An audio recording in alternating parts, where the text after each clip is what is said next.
Hello, welcome to Writing 227. I'm your instructor, Beth Aidlott, and to tell you the truth, this is one of my favorite writing courses to teach, technical writing. You've all had writing courses before. They've been courses in academic writing, writing for the classroom, or writing if you're going to be in an academic career.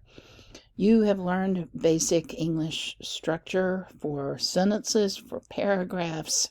You've learned organization, logic. All of this will serve you in very good measure here because all writing needs that. The difference is this is writing for the workplace, not necessarily for a college classroom. It'll help you, of course.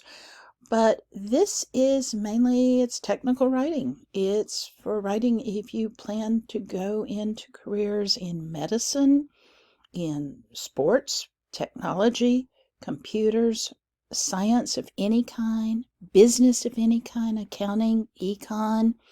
This will help you no matter what you're going into, but we're going to focus on the many, many genres of writing that you might come into contact with, that you might need to be able to do, to be competent in when you get out into the career world. Now, I hope you will have time before the class begins to look at this introductory material I put here. It's a whole lot, I know. The main thing you really want to look at is the syllabus, and then probably the overview of assignments, just to give you an idea of how to do your schedule for the term for the next 11 weeks. All of the assignments are due on Wednesday, Friday, and Sunday, no other day. So you will be absolutely fine. Your schedule helps me keep on track. And you'll notice we will start with how to prepare for your job life with a resume, a cover letter.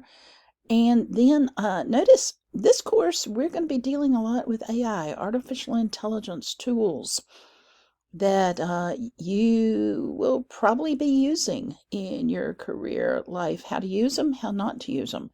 What are the ethical ways of using them? What are the very decidedly unethical ways to use them? We'll play around with that a little bit. I think that'll be useful for all of us. We'll do a user manual, instructions you need in any kind of job you go into, a market analysis, which can be any kind of analysis. And then we've got a final project at the end of the course where I will let you choose which genre of writing you want to deal with, depending on what field you plan to go into, whether it is indeed academic, artistic, or whether it is medicine, science, computers, technology, business. I'll let you choose because I want this course to work for you, for all of you. I don't want it to be a waste of time, for heaven's sakes. Let me know if you have any questions.